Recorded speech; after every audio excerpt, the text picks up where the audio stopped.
rapinya temanten kakung lan putri. Nggih wilujeng dalu. Rencang-rencang sedaya.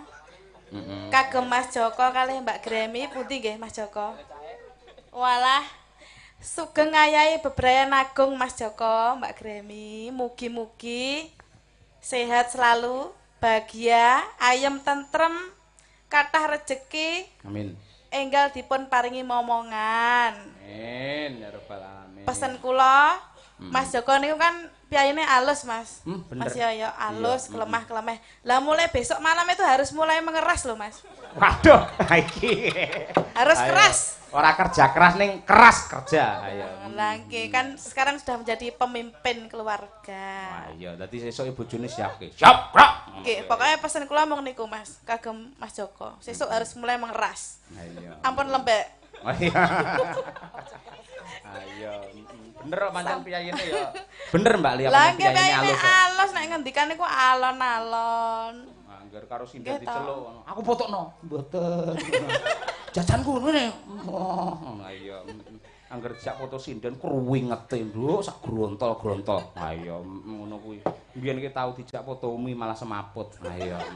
Rego saka ndredege ya. Kaya ngono kuwi. Ada lagi Mbak Lia apa? Sampun matur nuwun Mas Yoyo ngaten mawon. Nggih, selanjutnya nah iki sing sangat berpengalaman iki. Ayo. Iki artis saka ibu kota. Ayo, ibu kota. Ayo. Mbak Tri Hastuti coba kaya apa? Ini Mbak.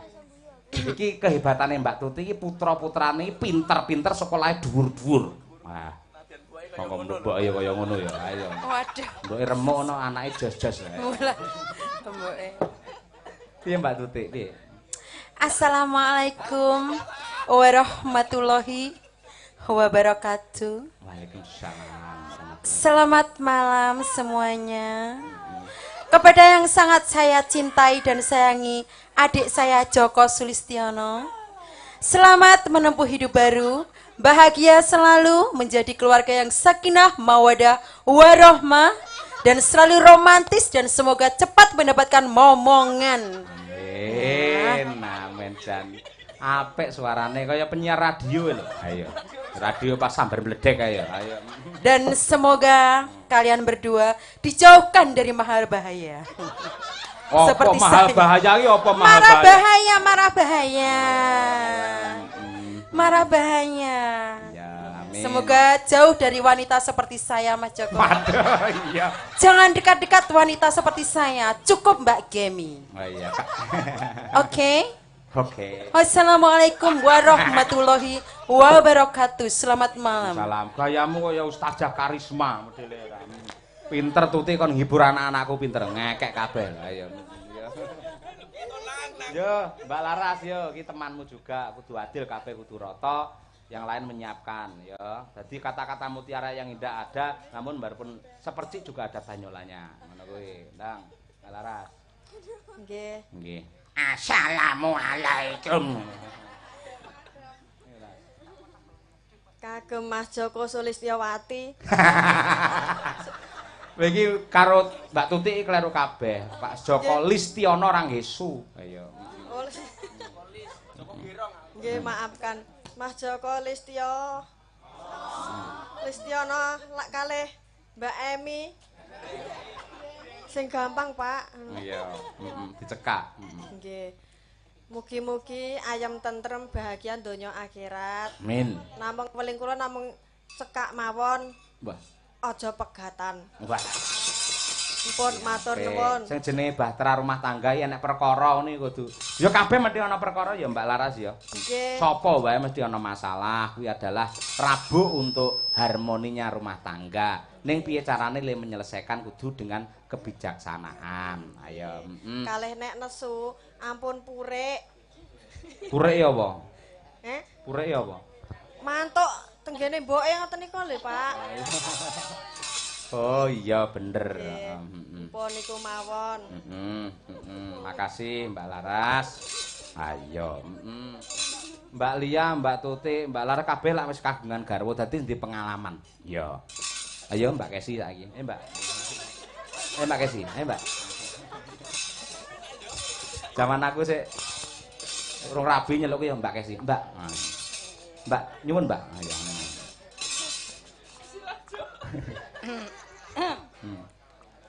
Assalamualaikum warahmatullahi wabarakatuh. Waalaikumsalam. Sugeng dalu para sesepuh pini sepuh, para tamu ingkang kinurmatan, khususipun dalu menika ingkang nembe badhe dipun temokaken adi kula Mas Joko Listyo lan Mbak Gremi.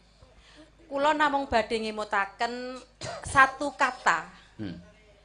Mbak Gremi Gremi kalih Mas Joko menika dipersatukan atas dasar dan atas nama cinta kasih. Cinta nggih Mas Joko nggih. Mbak Gremi ya cinta. Nah, dieling-eling ya, engko tembunge Bu Kesi besok kejadian apa ora? Muga-muga ora kejadian sing elek-elek. Cinta. Tegese cinta itu adalah memberi, mengasihi. Jadian Mas Joko mencintai Mbak Gremi, berarti Mas Joko kudu luweh memberikan yang lebih dan tidak mengharap banyak dari Mbak Gremi. Contone, misalkan Mbak Gremi kuwi priyayine umpama saiki sik ketok apike ngono ya.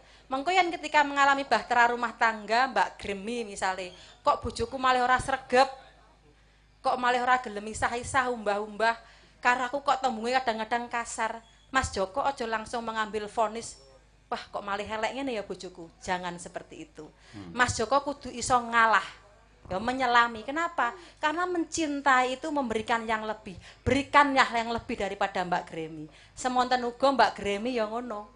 Yang namanya mencintai Mas Joko berarti sampean harus berani lebih berkorban untuk Mas Joko. Apapun itu. Nah, setelah mencintai kemudian mengasihi ya Mbak Gremi.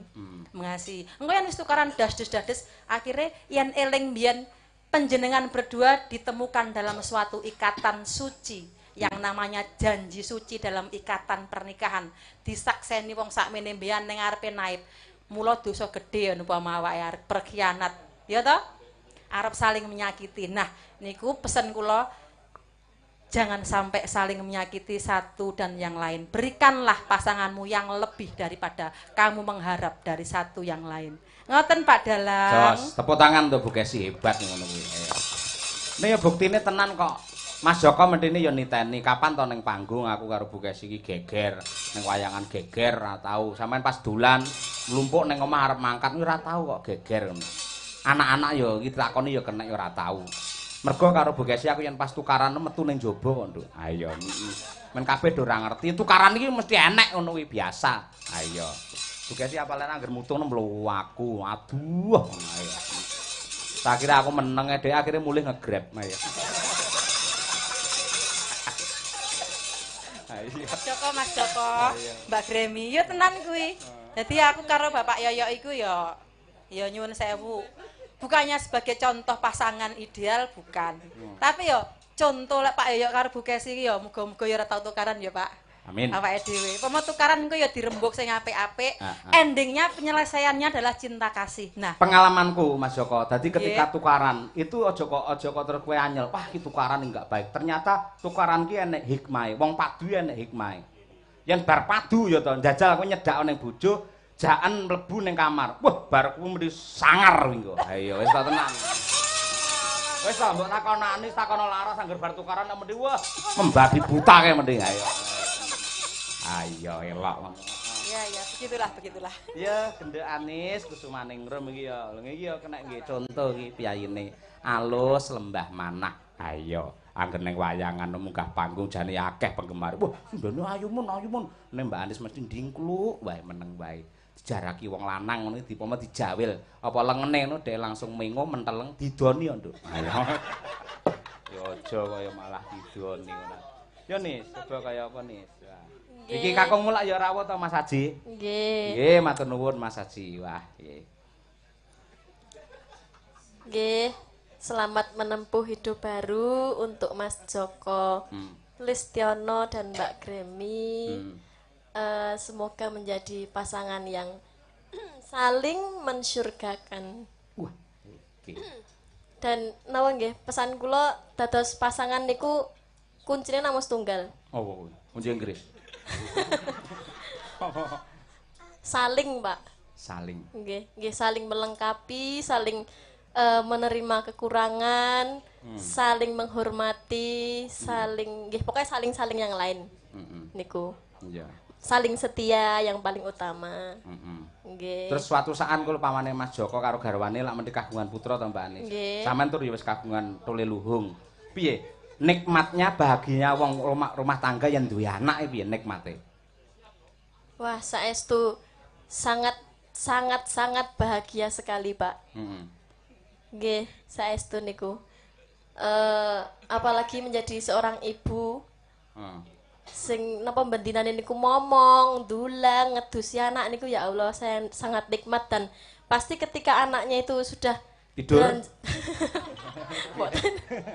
Ketika anaknya sudah beranjak dewasa pasti akan merindukan momen-momen seperti itu dan itu tidak akan bisa terulang.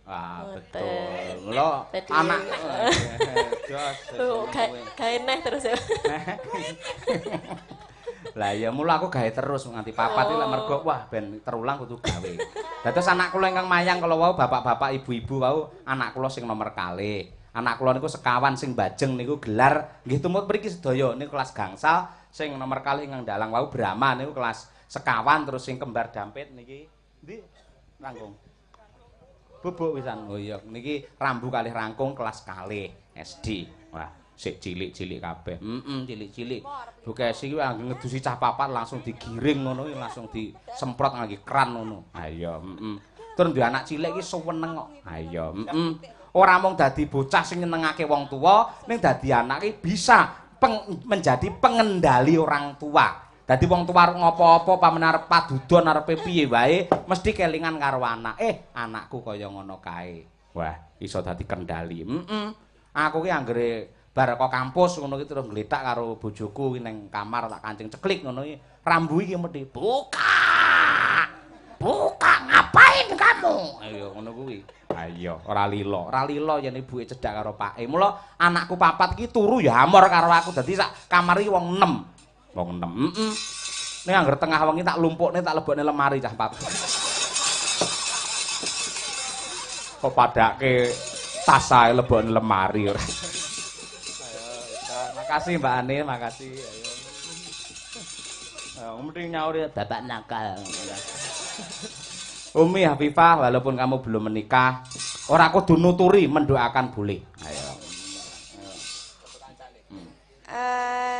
Untuk Mas Joko kalih Mbak Gremi, semoga pengantin kekalih tansah pinaringan kebahagiaan kamulyan kasarasan saking Gusti Allah.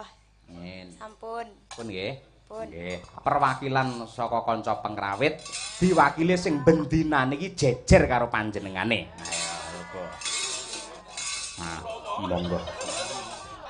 Ya berdua iki kancane biasane lek linggo ngono kuwi dadi Mas Joko ning tengah, Mas Taslim tengen terus Sulomo iki sing kiwa ngono kuwi. Ha iya ngono kuwi. Terus sing samping kiwane Sulaiman nek sing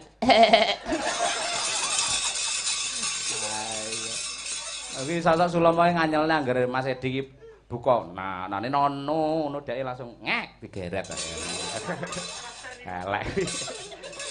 Monggo ingkang kung lang rumiyin. Ayo Mas Muhammad Taslim. Bismillahirrahmanirrahim. Assalamualaikum warahmatullahi wabarakatuh. Waalaikumsalam. Masih bersama. Kami segenap kru dari Madangkara mengucapkan selamat menempuh hidup baru buat adik-adik saya. Iki pas sekaten iki enek swara ngono ki ning alun aku tak krungu ya. Aku lubak ya. Dek Joko Listiono juga Dik Gremi Karmindo ya. Karnindo ya. Semoga berbahagia selamanya. Sampai maut memisahkan. Wah, iya. Karnindo. Karya apa, Mas? Motor no, Mas. Wah, mboten kar niku apa no kar. Kar menika karahayon, Mas. Wah, karahayon. Semoga adik-adik saya berdua itu menemukan Rahayu ya. Amin. Nggih. Menemukan Rahayu Sukesi. Wiraharjo, Mas. Iya, Ding. Wah, asem malah dilekke ora ya. Karnin. Nindakake perintah agama. Nggih. Iya. Nindakake perintah agama. Mas Joko nika, Dik Joko nika menawi wonten tarup wonten transit menika dugi wonten transit lajeng pados toya wudu nggih. Nggih. Lajeng salat. Nggih. Salat duhamu. Iya. Ning ndek men tak elekke Joko, tau kleru. Dadi bar wudu to nguyuh, bar nguyuh ngisaan. Kleru no. Nguyuh sik wudu lagi ngisaan. Ora kok apa ki wudu nguyuh ngisaan. Nah iya. Ning saiki wis taat. Kancane Mas Duwi Puji karo Mas Imam kuwi anggere ngibadah ngono kuwi walah tenanan wong yo piyai telu kuwi. Ha iya. Anggere Mas Imam khairil maghdubi alaihim waladhdallin liyane amin. Peh penggirong iki dikongkongke ora. Ha iya, ning ya kuwi diresapi apik kok ngono kuwi. Amin. Nggih, do kere dhewe Mas Taslim do. Do menika do. Donya akhirat ingkang dipun gayuh. Wah, elok. Tepuk tangan untuk Mas Taslim hebat iki. Spontanitas mergo rata-rata iki pancen ya sarjana seni, enek sing magister seni. Ayo, Mas Sulomo. Oh, Mas. Nadyan to panjenengan iki wadat ning kedandungane kancane iki. Wadat-wadat denggelmu locot iki ora. Kuwi calone malah cedhak kene kok. Mula mangkate meruput mau wisan ayam. Mengke pinarak, Pak. Mengke pinarak. Omahmu apa pinarak ora? Ayo. Piye ucapan untuk temanmu segaris? Kagem Mas Joko Listiono kalian Mbak Gremi.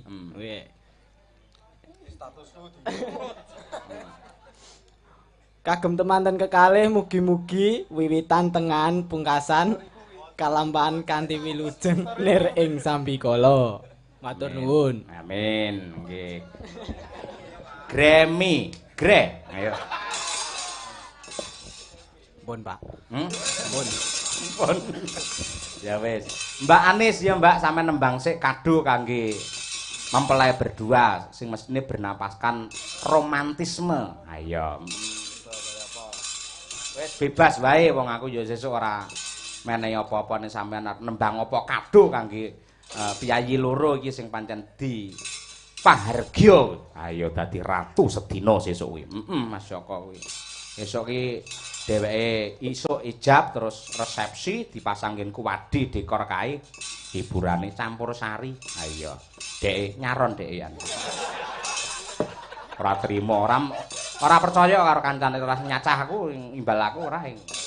Napa Mbak Anis? Mbung ditenggani karo Mas Aji. Aku ya melu marem panjenengane wis ngasta dosen ana ing jurusan Karawitan isi Surakarta mau ya petuk karo aku pas jemuan. Lah iya, jemuan, Mas Aji jemuan aku nguyuh. Ayo. Apa Mbak Anis? Sarung jagung pelok barang. Nah, iki ngerti wae klangenane Mas Joko yo mendina statusé ya kuwi. Senengane pancen ya ning jero sarung. Ayo. Bawane apa Mbak Anis? Niki sketsane ingkang bawa Mas Joko, Pak. Wo ngono. Nggih no. Iya. Kalian Mbak Gremi. Ah, mriki. Ayo Mas Joko kudu rene. Garwane jak rene. Ndak ngantuk. Ayo lek ora gelem rene tak barke wayange saiki. Ayo kudu rene. Monggo Mas, Mbak. Yo, srepek durmaca pelok barang yo, ngurmati temanten kekalih. Ya.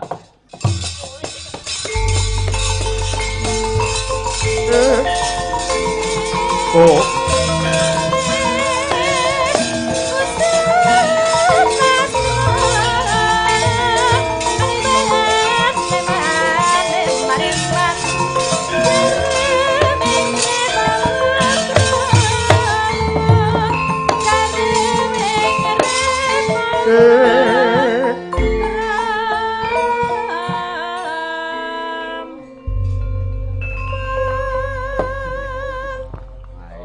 regane iso dhuwur. Ayo. Panjen Bukesi saiki selerane ning dhuwur. Ayo. Lek mayang ra bayaran apa-apa cul-cul ngono ya ngumun ora beban belas ngono modele. Wah lek karepmu apik karepmu ayo modele. Iya wis ngono kuwi. Tenan. Terus ya pancen Mas Joko wingi pas neng ngendi wingi wayangan kere dhewe. Neng Ngawi wingi meling. Kula mangke anu nyuwun lakone Condrorini.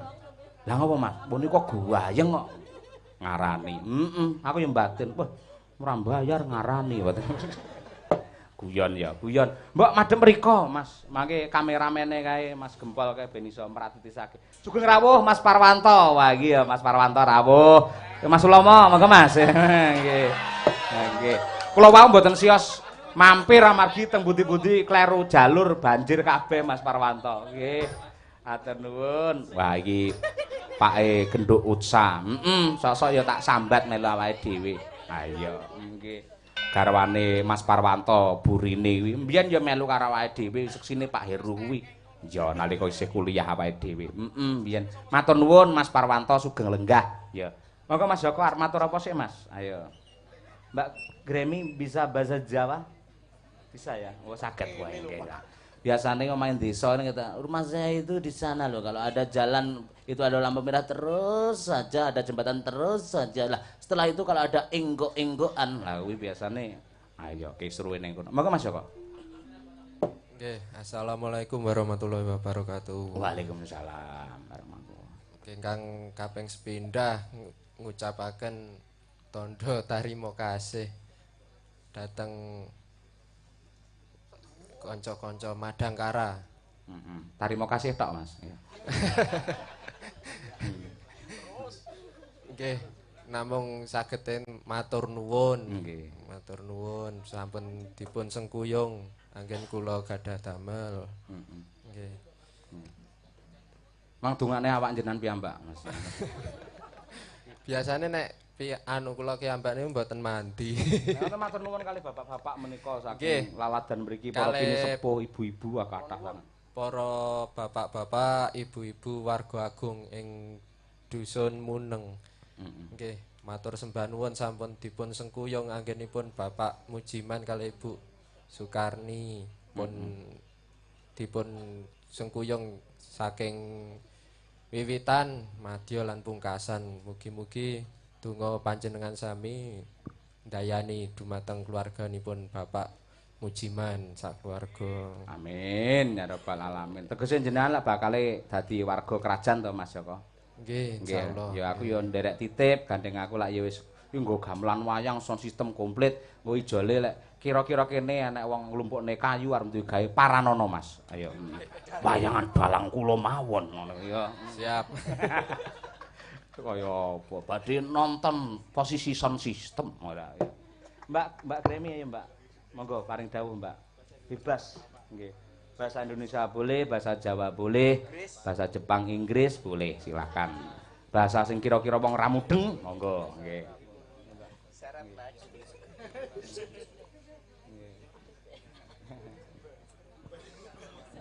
Yo aja mepet-mepet empet-empetan ngene jembar. Sesuk ae lek empet-empetan. Ora Mas Joko ngalih lho. Wah, piye lek lugu iki kaya ngono lho. Ngono ya ngalih tenan lho. Aku gur guyon kok ya ora. Ah iya, nggih. Satu kata, dua kata, tiga kata enggak apa-apa. Monggo. Nggih.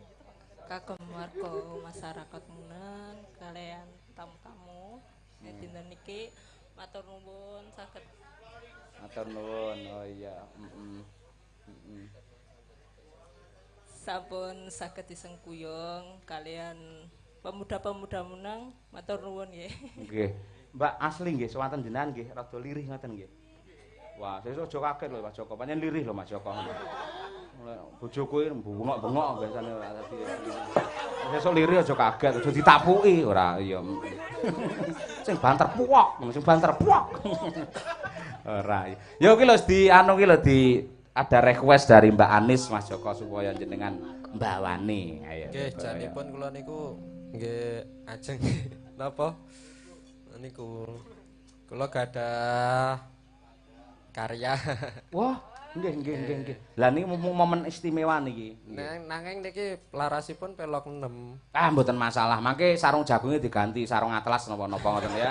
Nggih. Mbok gajah duduk.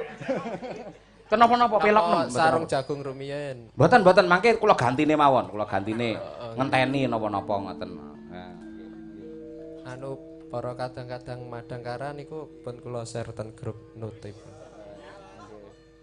Perlu enten penari latare wingking jenengan? Sinden-sinden siap lho, Mas. Mboten, nggih. Mas Heru niku mengke lancaran rumiyin. Terus mlebet ten niku. Tak tung gong abri. Enggak Mas, ayo diresapi ya karya istimewa dari Mas Joko Listiono. Monggo. Anu mawon langsung dipun sampaikan, malah niki apik secara spontanitas nyatane iso kegarap. Lancaran mlebet langgam. Nggih. Nggih. Saiki lancaran mlebet langgam, sesuk bengi lancaran mlebet kamar. Ayo.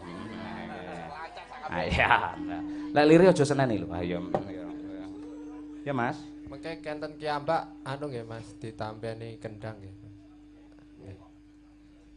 Tamane kendang, delandek tuntuk ngono. Napa pripun Mas? Ning omah wis ora krasan. Wah, urung-urung mesakne. Tansah eling semu godho ati.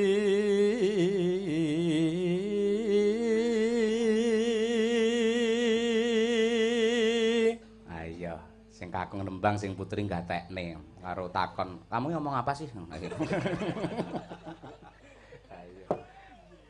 Terus Mas. Mung pengin tansah ketemu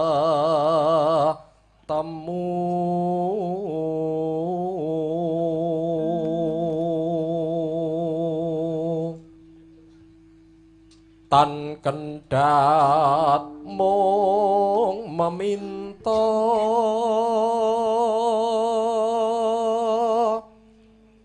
wewayanganmu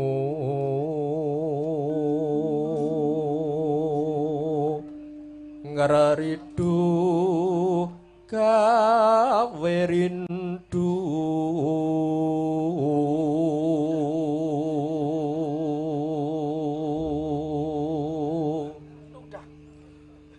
muga-muga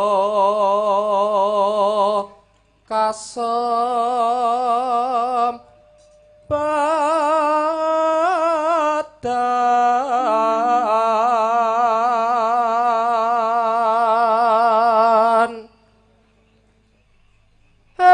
engkelo tansah sumandhing.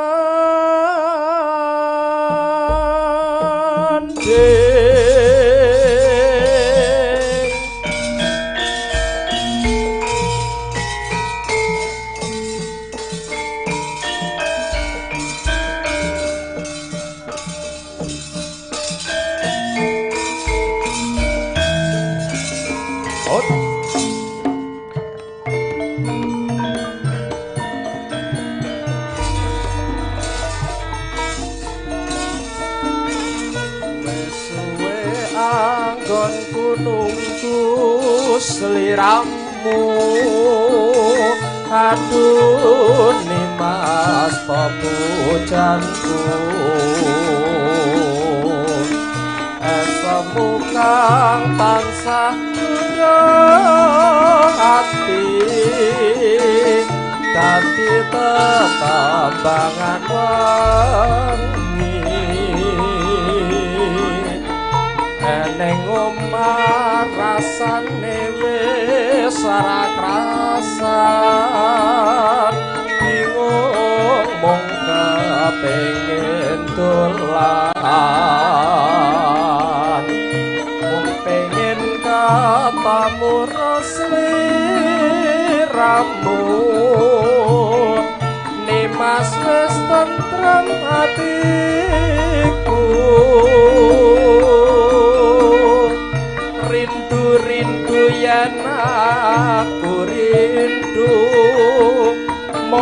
dina rasane sawintu seliramu tak anti-anti nyemong diko gantilane ati jero ati tan kandhat mung minta sumanding kalawan dika muga kasempatan panutunya kabeh godolan kubeta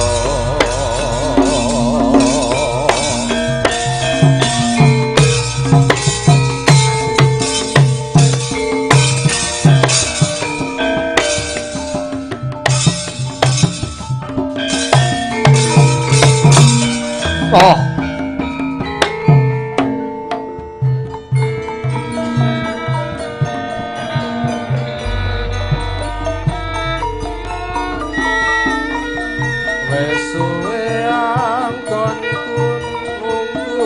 sliramu aduh nimas papujanku esommu kang tansah kuda ati dadi tetapakan wangi eneng omah rasane wis ora krasan bingung mung kepengin dolan mung pengen ketemu sliramu nimas wis marang atiku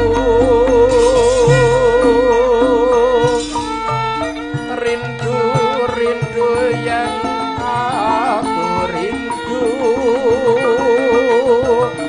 mong sadina rasane sawintu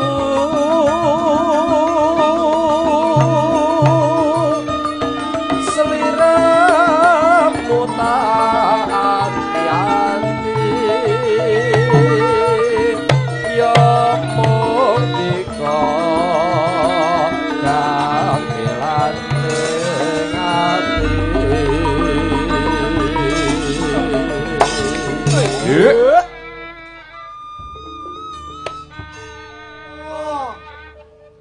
jroning ati tan kandhatmu meminta sumanding kalawan dika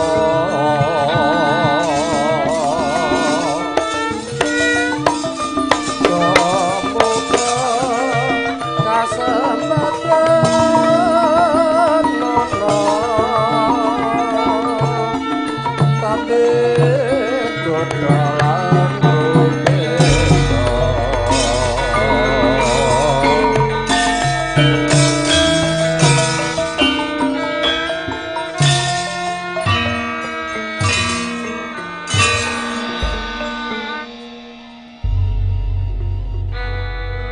para lenggah nyuwun tepuk tangan untuk temanten kekalih ya, hebat bejane Pak Mujiman karo Bu Sukarni ya Mak lek bar nyambut gawe wayah rolasan ngono kae mantune diceluk kon nembang wah iya ning ngarep omah karo ngombe wedang kopi kenthel kae udane grejeh wah iya karo cepakane iki apa iki jenenge gedang goreng anget wah iya nyetel radio sambar mledek malah ora hebat nyuwun apresiasi dari anu Mbak Gremi Mbak gimana suara your husband gimana ayo apa sih aku kan dengar suara seperti itu ngantuk apa piye lho Mbak apa gimana Menurut Anda gimana? Menurut Anda, Mbak? Suaranya gimana, Mas Joko? Kan Mas Joko, Gimana? Sae sanget. Sae napa awon? Sae. Sae. Oh iya, nggih. Wah, jenengan hebat Pas Rabi ndelalah waja niki dikawat nggih nuntu niki lho. Wah, hebat nggih. Saya nyenengke yen kaya ngono. Wis pokoke anu Mas Joko intine pokoke ngertiku sampean guyub rukun. Ki kanca-kanca sakmene klebu para-para sesepuh sing rawuh ki kabeh mangestoni ndongakne sampean. Mula kudu tansah atut runtut reruntungan kaken-kaken nganti ninen-ninen. Aku ora pengen krungu kabar sampean njur meto-meto terus banjur padu nganti sing luar biasa karo bojo. Aku ora pengen ngerti. Ayo, pamrih men tetep guyub rukun. Ngono kuwi. Tur aku nyuwun palilah Mas Joko karyamu iki engko ben di apa ki garap karo kanca-kanca Madangkara. Wah iya, men diapalne karo sinden-sinden. Ning pertanyaane apa? Tanggapane kapan? Latihan, penting latihan disregeping lak ya teko dhewe. Teko. Segane sing teko. Ayo. Terima kasih Mas Joko. Wonten malih sing badhe didhawuhne Mas Joko. Nggih ingkang baken nyuwun donganipun para kadang-kadang Madangkara. Anggen kula jejodohan mangke saged atut runtut. Amin. Pindha mimi lan mintuna. Amin. Pindha amplop kalih perangkonipun. Oh iya, perangkonipun leres. Wis lek kanca-kanca kabeh lahir batin, bapak-bapak sing lenggah kabeh lahir batin ndongakne buktine nganti banjir ning ndi iki donga lho Mas Joko ngono iki sampean. Mergo sing jenenge banyu lak penguripan. Wah iya, Terima kasih. Benjing akad nikah jam pinten? Jam 8. Jam 8. Nggih. Sampean kok ora ngantuk. Mboten pun biasa. Piye engko penake dibarne jam piro? Jam 1. Nggih. Pun saiklase jenengan, Mas. Nggih, beres.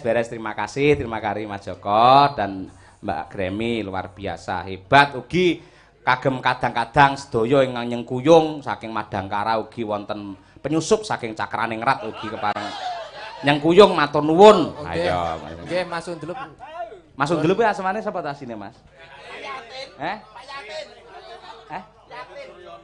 Prihatin Sono. Oh Suryono. Oh alah. Asmane ya apik lho Prihatin Suryono. Walah ngono aja ndelap-ndelap. Matur nuwun Mas Prihatin Suryono. Suryono napa Suyono? Suryono. Nggih, matur nuwun pun disengkuyung adine. Nggih. Oh nggih, kalih niku sedulur kula kakung niku Dik Daru. Wah, Dik Daru niku nggih kuwi mantan Madangkara niku nggih. Lah men wis pamit ning akhire mlebu neh ayo. Bareng pamit ora ana sing ngejak akhire aku melu neh aku. Mas Daru tetawunan. Kalih Mas Naryo. Matur nuwun Mas Naryo. Nggih, Mas Naryo tebih saking Madiun wau ngebis lho Mas. Nggih. Niku mergo le kalih anu sinten niku? Mas kula, Mas kesayangan kula Mas Muji. Mas Muji. Oh nggih. Kelenggah Pak Muji. Nggih, wah. Kalih Dik Diki. Matur nuwun Dik Diki pun purun dugi. Nggih. Matur nuwun. Mriko sing masak barang niku mboten matur nuwun jenengan. Pokoke sedaya matur nuwun. Nggih. Jenengan pinarak teng mriki terus mboten napa-napa bebas jenengan. Bapak kula nggih rawuh Pak Yono. Pak Yono nggih. Wah, nggih Pak Yono. Wah, sugih lenggah wong nggih jajar kalian Mas Parwanto. Matur nuwun nyuwun pangestu mugi-mugi ingkang putra menika saged lestari rahayu wilujeng Pak Yono. Nggih. Mboten matur nuwun kalih sing nyetriming nika Mas Yosi. Ampun, wau pun awal piyambak wau. Larso, ampun. Ampun, Dek Larso nggih ampun. Ayo, manajer dek. Nek ngetokne aku adus kok ambune ora. Oh iso Pak Marno, Pak Glondor. Terus inten Pak Nur, nggih sedaya mawon matur nuwun pokoke. Pak Marno namung matur nuwun. Terutama Pak Marno niku liyan digatekke nasihate mesti luar biasa niku mergo sing jenenge wong urip niku rejeki niku sangkan paran ngono kuwi wis top kuwi lek Pak Marno nggih. Matur nuwun. Ya nis saiki ganti sampean nis. Nah, matur nuwun mempelai berdua mugi-mugi pokoke kabul kajate apa sing dikersakne dikabulake dening pangeran. Ya amin. Ya. Mbok anu rakamu kon bantu ngendang Mas Haji ngono.